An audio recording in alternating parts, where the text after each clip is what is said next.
Mu'jizatul Isra'i wal Mi'raj. Dalam nazam ini beliau mengatakan bi mi'rajin Nabi, tetapi yang beliau maksud adalah bil Isra wal Mi'raj, bukan hanya dengan kewajiban beriman, itu bukan hanya mengimani adanya Mi'rajnya Nabi, tetapi juga Isra'nya Rasulullah sallallahu alaihi wasallam. Kita wajib untuk meyakini adanya mukjizat al-Isra wal Mi'raj. Salatullah, salamullah, ala al-hadi, Rasulillah. Assalamualaikum warahmatullahi wabarakatuh.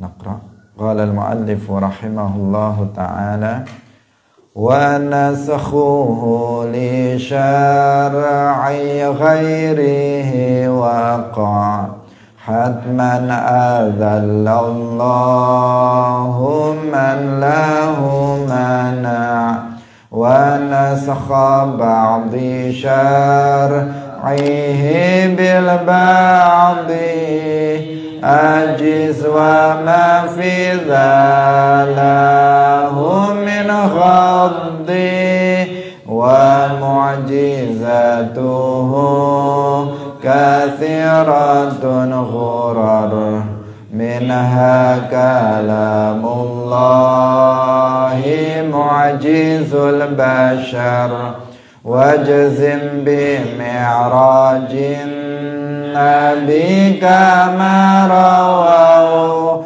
wa barri'an li Aisyah mimma ramau wa sahbuhu khairul quruni fastami' fatabi'i fatabi'un liman tabi' wa khairuhum minhu liyal khilafah wa amruhum fil fadli kal khilafah yalihimu qawmun kiramun bararah iddatuhum sittun tamamul asyarah fa ahlu badril azimi syani fa ahlu uhdin bai'atir ridwani wasabiquna fadluhum nassan urif hadza wa fi ta'yinihim qad ikhtulif wa awwil tashajjur alladhi warad in khutta fihi wajtanib da'al hasad. Hadirin hadirat kaum muslimin muslimat, pemirsa Madu TV rahimakumullah. Alhamdulillah, puji syukur marilah kita sampaikan kepada Allah Subhanahu wa taala.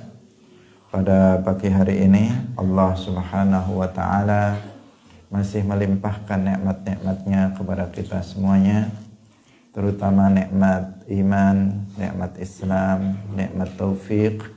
Karena dengan nikmat-nikmat tersebutlah kita semuanya pada pagi hari ini bisa hadir dalam majelis ilmu, dalam pengajian kitab Jawharatut Tauhid.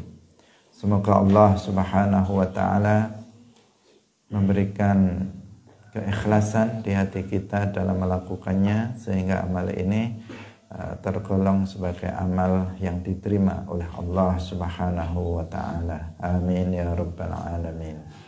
Salawat dan salam semoga tetap terlimpahkan kepada junjungan kita Nabi Agung Nabi Muhammad sallallahu alaihi wasallam, para sahabatnya, keluarganya, serta seluruh umat Islam yang mengikuti beliau ila yaumil qiyamah.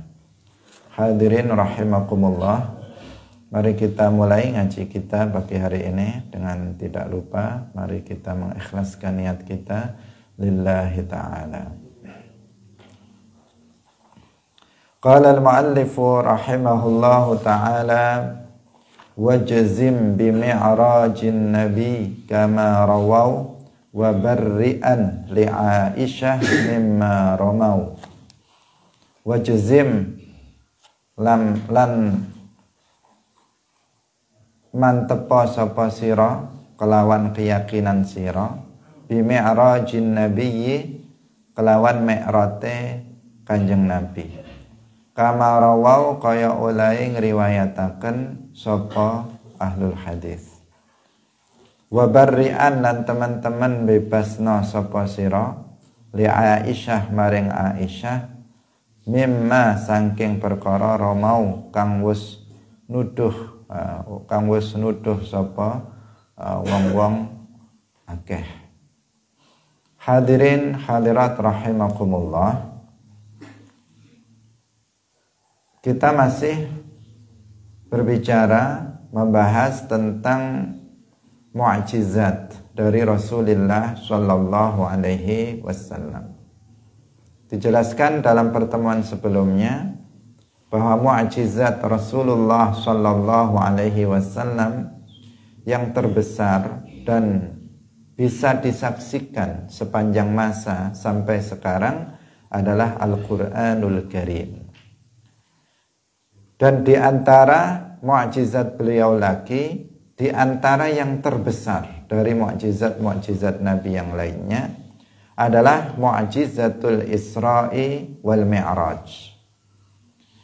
Dalam nazam ini beliau mengatakan bimi'rajin Nabi, tetapi yang beliau maksud adalah bil Isra wal Mi'raj, bukan hanya dengan kewajiban beriman, itu bukan hanya mengimani adanya Mi'rajnya Nabi, tetapi juga Isra'nya Rasulullah sallallahu alaihi wasallam. Kita wajib untuk meyakini adanya mu'jizat Al-Isra wal Mi'raj. Al-Isra artinya diperjalankannya Rasulullah sallallahu alaihi wasallam pada sebagian dari malam dari Al-Masjidil Haram yang ada di Makkah menuju Al-Masjidil Aqsa yang ada di Palestina. Ini yang dimaksud dengan Al-Isra, diperjalankannya. Jadi Rasulullah diperjalankan dari Al-Masjidil Haram yang letaknya ada di Makkah Al-Mukarramah menuju ke Masjidil Aqsa yang letaknya ada di Palestina. Pada sebagian dari malam, itu pengertian dari Isra sebagaimana disebutkan di dalam Al-Quran dalam surat Al-Isra ayat 1. Subhanalladzi asra bi'abdihi laylam minal masjidil harami ilal masjidil aqsa alladzi barakna haulahu linuriyahu min ayatina. Maha suci Allah yang telah memperjalankan di waktu malam hambanya lailan, ini untuk mempertegas karena asra itu sebenarnya sudah memiliki makna memperjalankan di waktu malam. Tetapi dikasih lagi lailan untuk memperkuat bahwa perjalanan Al-Isra itu tidak hanya bahwa perjalanan Isra itu benar-benar dalam waktu malam yang tidak memakan waktu seluruh malam, tetapi hanya dalam sebagian malam saja, yang tidak tidak sepenuh malam, tidak dari awal malam sampai akhir malam, tetapi hanya sebagian dari malam. Minal Masjidil Harami, dari Masjidil Haram yang ada di Makkah. Disebut Masjidil Haram karena masjid ini memiliki kemuliaan. memiliki kemuliaan yang tidak dimiliki oleh masjid-masjid yang lainnya. Dan masjid ini memiliki hukum-hukum yang khusus, yang berbeda dengan hukum-hukum masjid yang lainnya. Di antaranya, seseorang yang sholat di Al-Masjidil Haram, maka pahalanya dilipat gandakan oleh Allah Subhanahu wa Ta'ala sampai 100.000 kali lipat. Nah, dari Al-Masjidil Haram ini Rasulullah Shallallahu Alaihi Wasallam diisrakan, diperjalankan sampai ke Al-Masjidil Aqsa di Palestina. Disebut Al-Masjidil Aqsa karena tempatnya yang jauh dari Al-Masjidil Haram. Hadirin yang dirahmati oleh Allah Subhanahu wa Ta'ala. Sedangkan Al-Mi'raj itu artinya adalah dinaikkannya Rasulullah Shallallahu Alaihi Wasallam dari Baitul Maqdis, dari Al-Masjidil Aqsa, dinaikkan ke atas langit yang ketujuh, bahkan lebih tinggi, bahkan sampai pada tempat yang lebih tinggi dari langit yang ketujuh. Ini yang disebut dengan Al-Mi'raj. Kita umat Islam wajib untuk meyakini, untuk membenarkan adanya peristiwa Al-Isra wal Mi'raj, yang ini merupakan salah satu dari mukjizat terbesar dari Rasulullah Shallallahu Alaihi Wasallam. Dikatakan mukjizat karena memang ini sesuatu yang luar biasa, yang tidak bisa ditandingi oleh hal yang semisalnya. Bahkan tidak ada nabi yang pernah di Al-Isra dan di Mi'rajkan sebelum Nabi kita Muhammad Sallallahu Alaihi Wasallam. Perjalanan dari Makkah ke Palestina itu perjalanan yang jauh. Tidak akan mungkin secara biasa dalam kebiasaan itu untuk bisa ditempuh dalam waktu 1 malam. Membutuhkan waktu berhari-hari untuk melakukan perjalanan dari Makkah ke Palestina. Tetapi ini ditempuh dalam waktu sekejap. Pulang pergi ditempuh dalam waktu sekejap, tidak sampai 1 malam. Bahkan bukan hanya perjalanan Isra saja, dengan Mi'rajnya itu tidak sampai 1 malam penuh. Padahal kalau ditempuh dalam jalur biasa,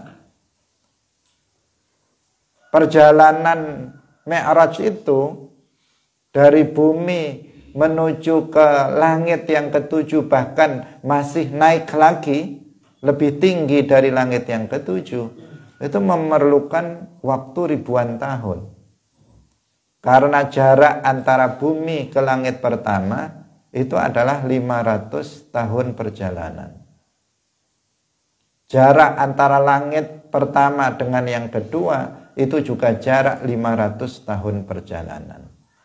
Jarak antara langit kedua, ketiga, ketiga ke empat, keempat ke lima, lima ke enam, enam ke tujuh, masing-masing itu jaraknya adalah 500 tahun perjalanan.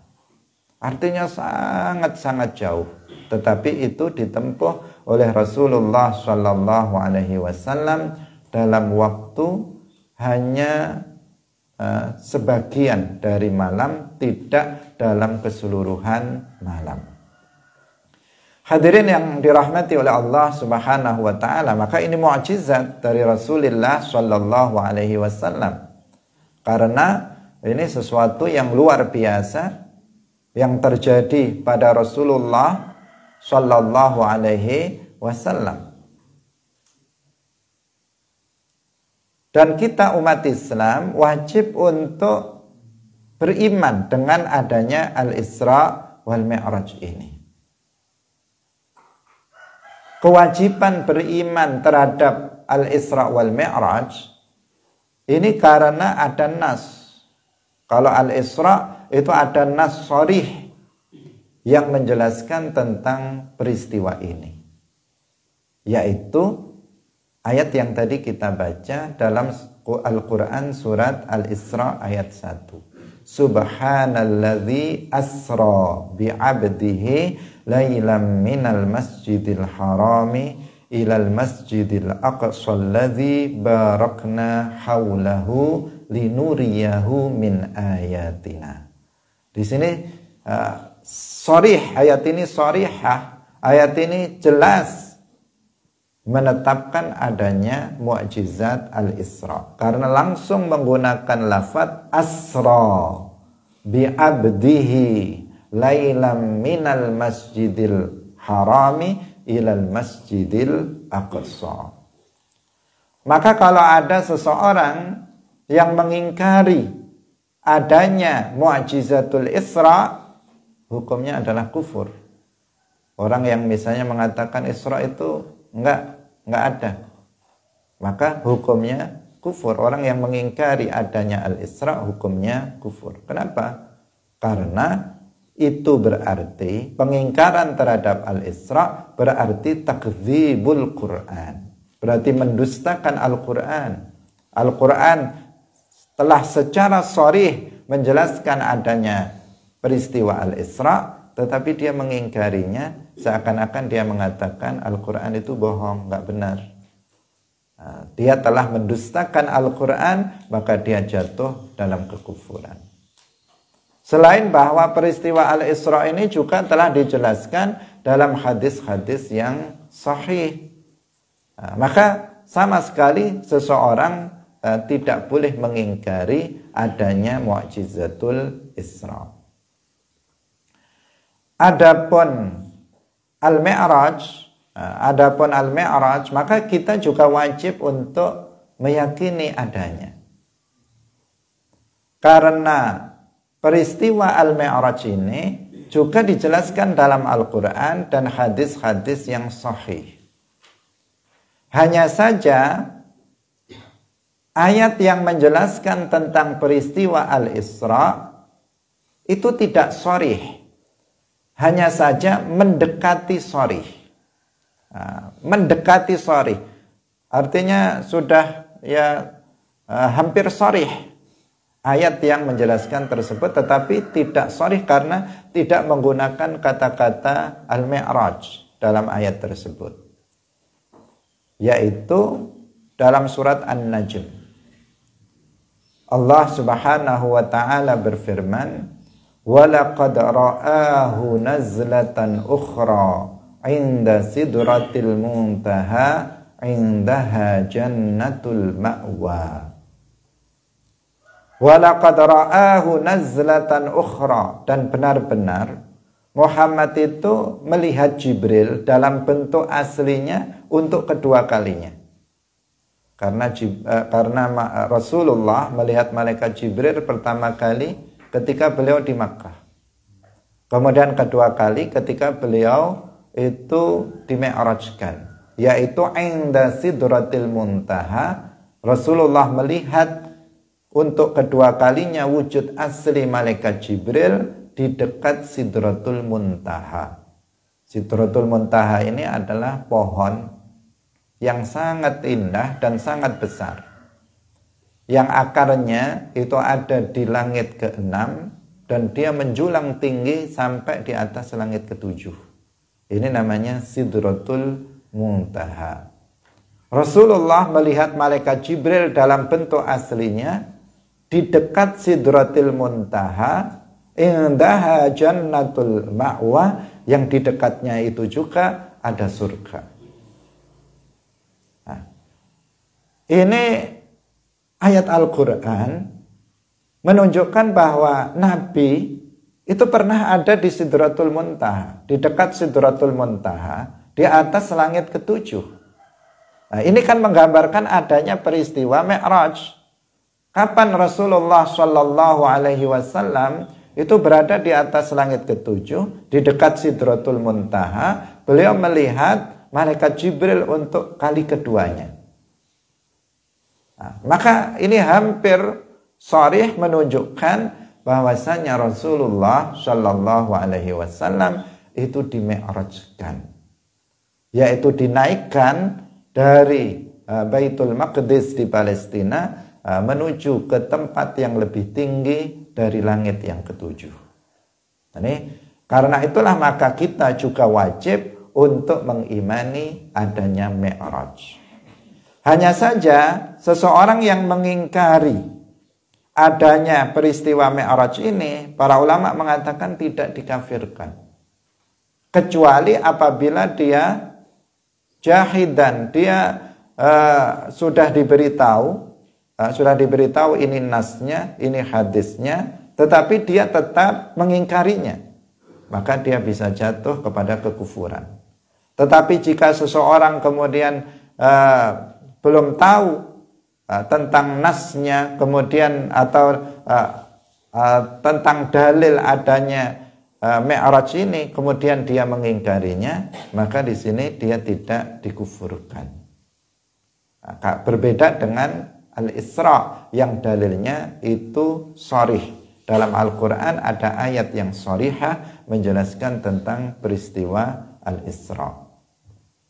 Hadirin rahimakumullah, tetapi beriman terhadap Al-Isra wal Mi'raj ini hukumnya adalah wajib. Makanya muallif rahimahullah mengatakan wajzim bi'atiqadika, artinya kamu harus meyakininya dengan mantap tanpa ada keraguan sedikit pun terhadap Isra dan Mi'rajnya Nabi Muhammad sallallahu alaihi wasallam, kama rawau, sebagaimana para ahlul hadis sudah meriwayatkan tentang adanya peristiwa Al-Isra wal Mi'raj. Hadirin yang dirahmati oleh Allah Subhanahu wa taala. Perjalanan Al-Isra wal Mi'raj ini kita meyakini bahwa perjalanan ini adalah birruhi wal jasad, bil jasadi war ruh. Boleh dibolak-balik, birruhi wal jasad, dengan ruh dan jasad. Perjalanan ini perjalanan yang dilakukan dengan ruh dan jasad, bukan hanya dengan ruh saja, dan juga bukan dalam keadaan mimpi, tetapi ini dalam keadaan ruhnya Nabi dan jasadnya Nabi itu memang diperjalankan dari Makkah ke Palestina menuju kemudian naik ke atas langit ketujuh. Karena dalam ayatnya tadi dijelaskan bi'abdihi, bahwa Allah telah memperjalankan hambanya bi'abdihi. Itu menunjukkan bahwa perjalanan ini adalah ruhan wa jasadan, ruh dan jasad. Karena abad itu ya ruh wal jasad, bukan hanya jasadnya saja, bukan hanya ruhnya saja. Ini perlu ditekankan karena ada sebagian orang yang kemudian mengatakan bahwa perjalanan Al-Isra wal Mi'raj itu hanya biruh saja, dengan ruhnya saja, tidak dengan jasadnya. Ada sebagian orang yang mengatakan bahwa perjalanan Isra Mi'raj itu hanya mimpi, bahwa Nabi bermimpi diperjalankan dari Masjidil Haram menuju Masjidil Aqsa, kemudian dinaikkan ke atas langit ketujuh. Ini tidak benar. Yang benar menurut Ahlus Sunnah wal Jamaah bahwa peristiwa Al-Isra wal Mi'raj itu birruhi wal jasad, dengan ruh dan jasad. Berdasarkan ayat tadi yang menyebutkan bi'abdihi, dan juga berdasarkan peristiwa setelah kejadian Al-Isra wal Mi'raj. Bahwa setelah Al-Isra wal Mi'raj paginya Rasulullah Shallallahu Alaihi Wasallam memberitahukan tentang kejadian ini kepada umatnya, sehingga kemudian sebagian orang-orang kafir ini merasa merasa memiliki kesempatan untuk membuat ragu-ragu mereka yang sudah masuk ke dalam agama Islam. Karena menurut mereka, orang-orang kafir ini, apa yang diceritakan oleh Muhammad ini adalah sesuatu yang mengada-ngada, sesuatu yang nggak masuk di akal mereka. Maka ini kesempatan bagi mereka untuk mempengaruhi orang-orang yang sudah masuk ke dalam agama Islam agar mereka ragu terhadap kebenaran Nabi Muhammad sallallahu alaihi wasallam. Di antaranya mereka datang kepada Sayyiduna Abu Bakar As-Siddiq radhiyallahu anhu. Ditanya Abu Bakar As-Siddiq bahwa Muhammad bercerita, katanya dia diperjalankan dari Makkah menuju ke Palestina, kemudian dinaikkan ke atas langit ketujuh hanya dalam sebagian malam. Apakah kamu percaya?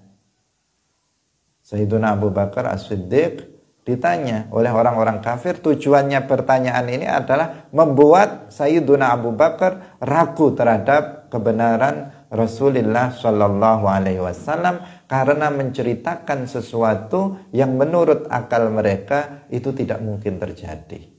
Karena perjalanan dari Makkah ke Palestina saja itu membutuhkan waktu berhari-hari. Bagaimana dia mengatakan bahwa Muhammad hanya melakukannya dalam waktu sekejap. Tetapi Sayyiduna Abu Bakar As-Siddiq radhiyallahu anhu imannya sudah kokoh. Beliau sama sekali tidak terpengaruh dengan pengaruh dari orang-orang kafir ini. Bahkan beliau mengatakan kalau itu yang mengkhabarkannya adalah Muhammad, maka saya membenarkannya. Bahkan saya membenarkan yang lebih jauh dari itu. Sehingga Sayyiduna Abu Bakar kemudian diberikan lakab oleh Rasulullah dengan As-Siddiq, Abu Bakar As-Siddiq, karena beliau selalu membenarkan Rasulullah Shallallahu Alaihi Wasallam. Hadirin yang dirahmati oleh Allah Subhanahu Wa Taala, seandainya peristiwa Al-Isra wal Mi'raj itu dalam keadaan mimpi, apakah orang-orang kafir akan mengingkarinya? Tentu saja tidak. Apabila Nabi misalnya mengatakan kepada orang-orang kafir, wahai orang-orang kafir, tadi malam saya mimpi bahwa saya diperjalankan dari Masjidil Haram menuju Masjidil Aqsa. Kira-kira apakah orang-orang kafir akan mengingkarinya? Tentu saja tidak. Karena kalau mimpi hal yang seperti itu biasa saja. Misalnya saya bercerita kepada kalian, misalnya mengatakan tadi malam saya bermimpi, saya jalan-jalan di Makkah, kemudian ke Madinah, setelah itu pergi ke Mesir, setelah itu jalan-jalan ke Eropa, setelah itu saya pulang. Nah, tentu kalian nggak akan mengingkarinya. Kenapa? Saya bermimpi, menceritakan tentang mimpi. Kenapa orang-orang kafir itu mengingkari cerita dari Nabi bahwa beliau itu di Isra dan di Mi'rajkan? Karena Nabi menceritakan bahwa itu bukan mimpi, bahwa itu adalah peristiwa yang betul-betul terjadi pada beliau. Karena itulah maka orang-orang kafir mengingkarinya. Nah, maka pengingkaran orang-orang kafir terhadap Al-Isra wal Mi'raj yang diceritakan oleh Nabi kepada mereka menunjukkan bahwa peristiwa Al-Isra wal Mi'raj itu birruhi wal jasad, dengan ruh dan jasad. Karena jika dengan ruh saja atau jika itu dalam keadaan mimpi, tentu saja orang-orang kafir tidak akan mengingkarinya. Hadirin rahimakumullah, maka kita wajib mengimani pertama bahwa Al-Isra wal Mi'raj itu betul-betul ada, tidak boleh kita mengingkarinya. Yang kedua, kita juga wajib mengimani bahwa Al-Isra wal Mi'raj itu birruhi wal jasad fil yaqadhah, dalam keadaan jaga, tidak dalam keadaan tidur, tidak dalam keadaan mimpi. Hadirin yang dirahmati oleh Allah Subhanahu wa taala. Perjalanan Al-Isra wal Mi'raj memiliki tujuan. Nah, kita tidak bercerita tentang Al-Isra wal Mi'raj secara detail.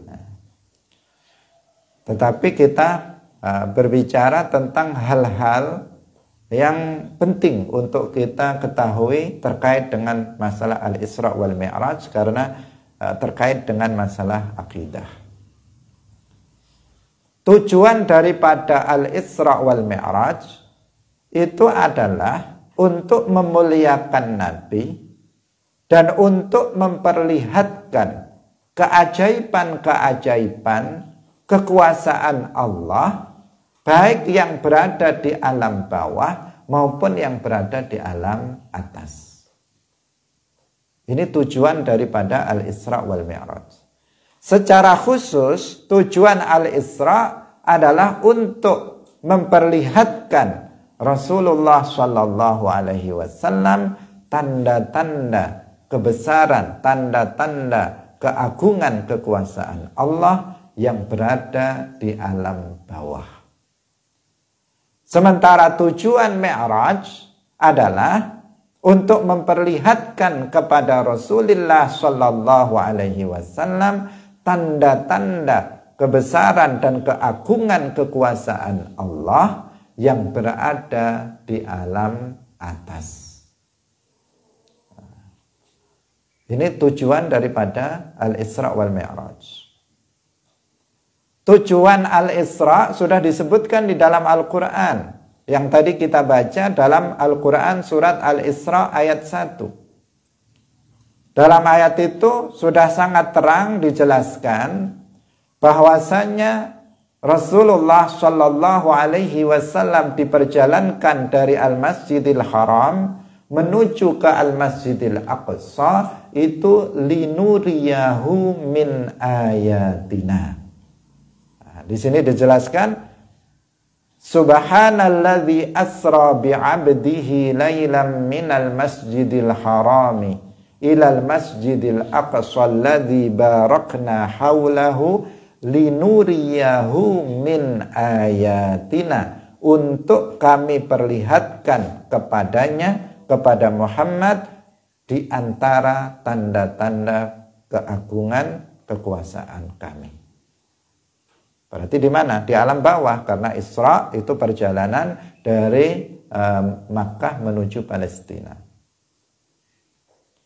Maka kita ketahui dalam hadis Rasulullah dinyatakan di sana bahwa dalam peristiwa Isra ini Rasulullah Shallallahu Alaihi Wasallam diperlihatkan beberapa hal keajaiban-keajaiban yang ada di alam bawah. Seperti beliau melihat dunia dalam bentuk dalam bentuk nenek-nenek. Kemudian beliau melihat orang yang menanam dan memanen dalam waktu 2 hari. Kemudian beliau melihat iblis yang memanggil-manggil. Kemudian beliau juga mencium bau wangi dari kuburan Masyitatu binti Fir'aun dan seterusnya. Itu adalah keajaiban-keajaiban di alam bawah, di bumi, yang diperlihatkan oleh Allah kepada Nabi kita Muhammad dalam perjalanan Isra. Linuriyahu min ayatina. Nah, hadirin yang dirahmati oleh Allah Subhanahu wa ta'ala. Nah, sedangkan tujuan Mi'raj seperti yang tadi kita katakan, bahwa tujuannya adalah untuk memperlihatkan tanda-tanda kebesaran kekuasaan Allah yang berada di alam atas. Ini juga dijelaskan dalam ayat Al-Quran, yaitu dalam surat An-Najm. Disebutkan laqad ra'a Allah berfirman, laqad ra'a min ayati rabbihil kubra. Laqad ra'a, benar-benar Nabi telah melihat min ayatihil kubra, min ayati rabbihil kubra, tanda-tanda keagungan kekuasaan Tuhannya al-kubra, yang besar. Nah, di sini ayat ini menunjukkan bahwa tujuan daripada Mi'raj juga sama dengan tujuan Al-Isra, yaitu memperlihatkan tanda-tanda keagungan kekuasaan Allah. Bedanya kalau Isra yang diperlihatkan adalah tanda-tanda kekuasaan Allah yang berada di alam bawah, sementara ketika Rasulullah Mi'raj yang diperlihatkan kepada beliau adalah tanda-tanda kebesaran kekuasaan Allah yang berada di alam atas. Rasulullah melihat langit. Rasulullah Shallallahu Alaihi Wasallam melihat Sidratul Muntaha. Rasulullah Shallallahu Alaihi Wasallam melihat Al-Arsh. Rasulullah Shallallahu Alaihi Wasallam melihat Al-Jannah, melihat surga, dan bahkan memasukinya. Ini apa? Ini adalah tanda-tanda keagungan kekuasaan Allah, di antaranya yang diperlihatkan kepada Rasulullah Shallallahu Alaihi Wasallam di saat Mi'raj. Hadirin rahimakumullah, ini penting sekali untuk kita ketahui bahwa tujuan daripada Al-Isra wal Mi'raj adalah untuk mengagungkan Rasulullah, memuliakan Rasulullah, dan untuk memperlihatkan tanda-tanda keagungan kekuasaan Allah, baik yang berada di alam bawah maupun yang berada di alam atas. Harus diwaspadai perkataan sebagian orang yang mengatakan bahwa tujuan daripada Al-Isra wal Mi'raj adalah untuk bertemu dengan Allah, menghadap Allah, sowan kepada Allah yang bertempat di atas langit ketujuh. Karena ada sebagian yang meyakini seperti itu. Dia meyakini bahwa Allah itu tempatnya ada di atas langit ketujuh. Kemudian Rasulullah itu dimi'rajkan ke sana, tujuannya untuk menghadap Allah, untuk sowan kepada Allah yang bertempat di sana. Ada sebagian orang yang meyakini keyakinan yang batil ini, keyakinan yang menyimpang ini. Maka ini harus diwaspadai. Tujuan Al-Isra wal Mi'raj sudah dijelaskan di dalam Al-Quran. Linuriyahu min ayatina. Laqad ra'a min ayati rabbihil kubra. Sudah dijelaskan. Maka inilah tujuannya. Jangan membuat tujuan-tujuan lain yang mengada-ada, apalagi bertentangan dengan akidah. Karena dalam keyakinan kita, dalam keyakinan Ahlus Sunnah wal Jamaah, sebagaimana yang telah kita jelaskan sebelumnya, bahwa Allah Subhanahu wa Ta'ala la yushbihu syai'an minal makhluqat. Allah tidak serupa dengan makhluk. Allah bukan benda, tidak disifati dengan sifat benda. Di antara sifat benda adalah bertempat, maka Allah Subhanahu wa Ta'ala itu ada tanpa tempat. Allah maujudun bila makan. Allah ada tanpa tempat. Tidak boleh dikatakan Allah itu berada pada tempat tertentu.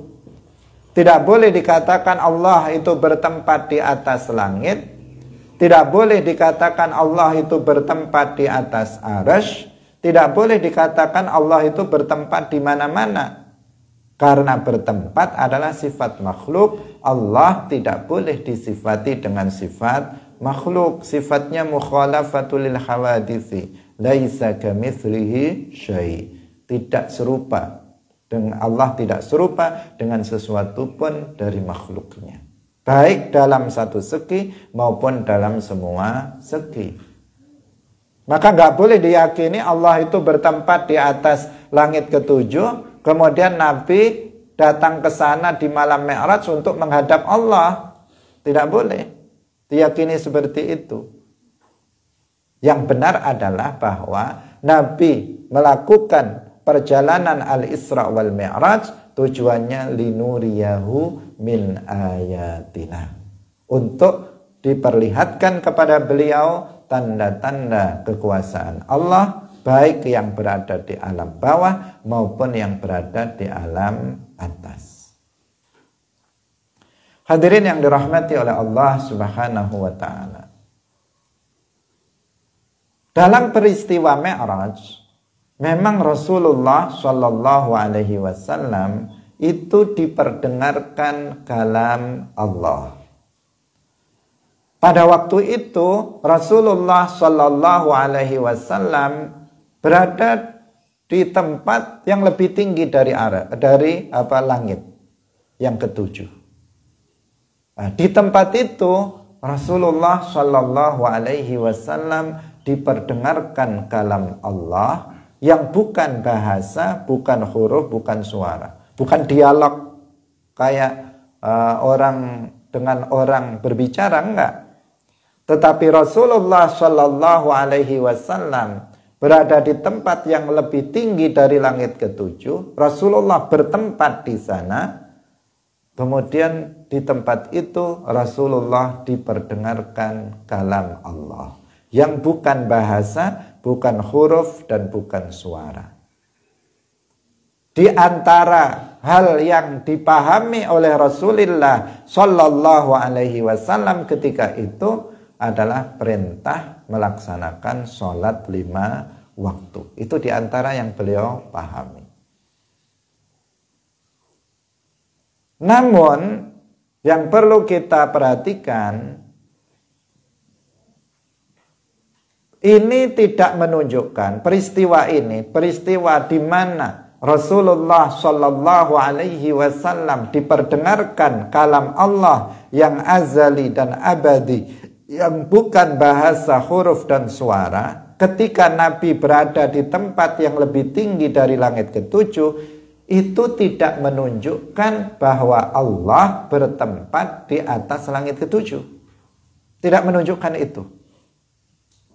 Nabi yang berada di atas langit ketujuh, tetapi Allah ada tanpa tempat. Sebagaimana Nabi Musa alaihi salam, beliau diperdengarkan kalam Allah.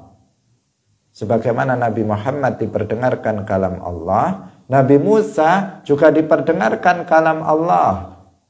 Di mana Nabi Musa ketika mendengar kalam Allah berada di bumi. Ketika beliau berada di Bukit Tur Saina, beliau ada di situ, beliau diperdengarkan kalam Allah yang bukan bahasa, bukan huruf, dan bukan suara. Dan ini tidak menunjukkan bahwa Allah ada di Bukit Tur Saina. Yang tadi Nabi Muhammad tidak menunjukkan bahwa Allah berada di atas langit ketujuh, yang Nabi Musa tidak menunjukkan bahwa Allah berada di bumi, tepatnya di Bukit Tur Saina. Tetapi yang bertempat di atas langit ketujuh ketika itu adalah Nabi Muhammad, sedangkan Allah ada tanpa tempat. Yang ada di bumi, di Bukit Tur Saina ketika itu adalah Nabi Musa, sementara Allah ada tanpa tempat.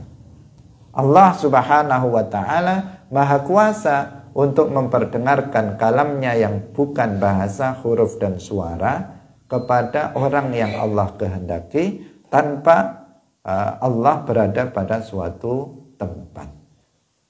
Allah ada tanpa tempat, ini keyakinan Ahlus Sunnah wal Jamaah keseluruhan. Hadirin yang dirahmati oleh Allah Subhanahu wa ta'ala, maka harus diwaspadai hal yang semacam itu. Kemudian yang kedua, di atas langit ketujuh, selain Rasulullah Shallallahu alaihi wasallam diperdengarkan kalam Allah, yang bukan bahasa huruf dan suara, Rasulullah Shallallahu Alaihi Wasallam juga melihat Allah dengan hatinya, bifuadihi, dengan hatinya, tidak dengan mata kepala.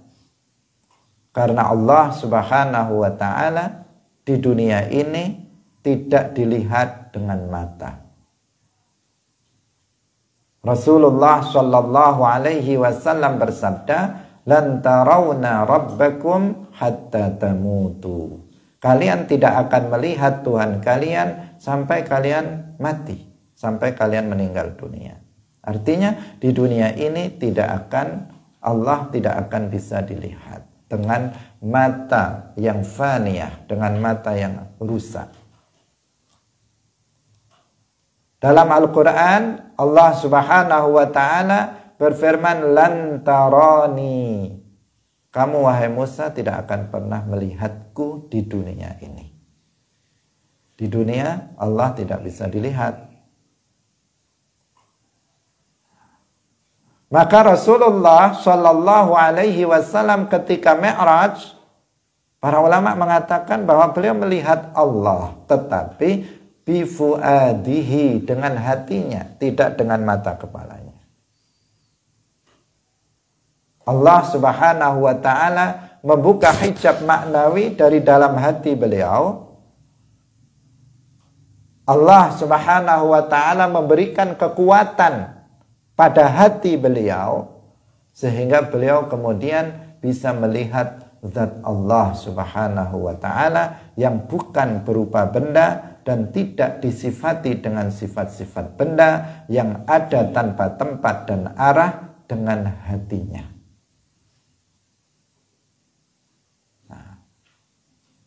Namun ini juga tidak menunjukkan bahwa Allah Subhanahu wa Ta'ala bertempat di sana. Rasulullah Shallallahu Alaihi Wasallam yang melihat Allah dengan hatinya itu yang bertempat di atas langit ketujuh.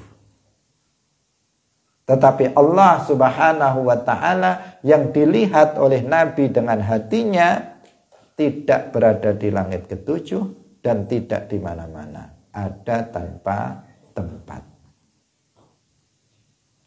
Ini sama dengan apa? Sama dengan apa yang kita yakini tentang ru'yatullah fil jannah, melihat Allah di dalam surga. Kita meyakini bahwa penduduk surga, orang-orang mukmin, nanti akan melihat Allah Subhanahu wa Ta'ala dengan mata kepalanya, dengan mata bil ainil baqiyah, dengan mata yang abadi di dalam surga. Orang-orang mukmin yang melihat zat Allah dengan mata kepalanya, mereka yang berada di dalam surga. Sementara Allah Subhanahu wa Ta'ala yang dilihatnya ada tanpa tempat. Allah tidak berada di dalam surga, Allah juga tidak berada di luar surga. Allah tidak berada di depan, di belakang, di kanan, di kiri, di atas, di bawah. Tidak. Allah ada tanpa tempat. Dan Allah Subhanahu wa Ta'ala Maha Kuasa untuk memperlihatkan zatnya yang bukan benda, yang ada tanpa tempat dan arah, kepada orang yang Allah kehendaki. Dalam hal ini adalah kepada Nabi Muhammad SAW yang melihatnya dengan hatinya, dan juga kepada para penduduk surga yang mereka melihat Allah Subhanahu wa Ta'ala dengan mata kepalanya, dan Allah yang dilihatnya itu ada tanpa tempat, ada tanpa arah, tidak menyerupai makhluknya. Keyakinan ini dijelaskan oleh Al-Imam Abu Hanifah, dan ini sudah kita bahas dalam pertemuan sebelumnya, bahwa beliau mengatakan wallahu ta'ala yura fil akhirah, bahwasanya Allah Subhanahu wa Ta'ala itu dilihat di akhirat. Yarahul mu'minun wa hum fil jannah. Orang-orang mukmin melihat Allah, dan mereka orang-orang mukmin bertempat di dalam surga, bi'ayuni ru'usihim, mereka melihatnya dengan mata kepala mereka. Tetapi apa kata Imam Abu Hanifah? Bila tashbihin, dengan tanpa menyerupakan Allah dengan makhluknya. Wala kaifiyatin, dengan tanpa Allah disifati dengan sifat makhluk. Wala kamiyatin, tanpa memiliki ukuran. Wala yakunu bainahu wa baina khalqihi masafah, tidak ada di antara Allah dan di antara orang mukmin dan Allah itu jarak. Artinya Allah Subhanahu wa taala ada tanpa tempat. Ini telah dijelaskan oleh Al-Imam Abu Hanifah. Jadi sebagaimana penduduk surga, mereka melihat Allah Subhanahu wa taala, mereka berada di dalam surga dan Allah yang dilihatnya ada tanpa tempat dan arah. Demikian juga Nabi Muhammad sallallahu alaihi wasallam ketika Mi'raj, beliau melihat Allah dengan hatinya, tetapi beliau berada di atas langit ketujuh, tetapi Allah ada tanpa tempat, ada tanpa arah. Hadirin yang dirahmati oleh Allah Subhanahu wa taala. Ini beberapa keyakinan terkait dengan Al-Isra wal Mi'raj yang perlu untuk kita pahami, betul-betul kita pahami. Nah, jangan sampai melenceng dalam permasalahan ini, karena melenceng dalam permasalahan ini khususnya yang kita jelaskan terkait dengan masalah prinsip akidah, itu akan bisa membahayakan akidah. Sering kita mendengar seseorang yang salah memahami tentang hakikat dari mukjizat Al-Isra wal Mi'raj. Hadirin rahimakumullah, ini hal yang perlu kita pahami terkait Al-Isra wal Mi'raj. Separuh dari nazaman ini, wa barri'an li Aisyah mimma romau, insyaallah akan kita jelaskan dalam pertemuan berikutnya. Karena ini terkait dengan permasalahan yang berbeda, permasalahan yang berbeda dari permasalahan sebelumnya, yaitu tentang kewajiban bagi kita untuk membebaskan Sayyidah Aisyah radhiyallahu anha, istri Rasulullah, dari tuduhan berzina yang dilontarkan oleh orang-orang munafik. Semoga pengajian kita pada pagi hari ini bermanfaat bagi kita semuanya. Barakallahu fikum, wallahul muwaffiq ila aqwamit thariq. Wassalamualaikum warahmatullahi wabarakatuh.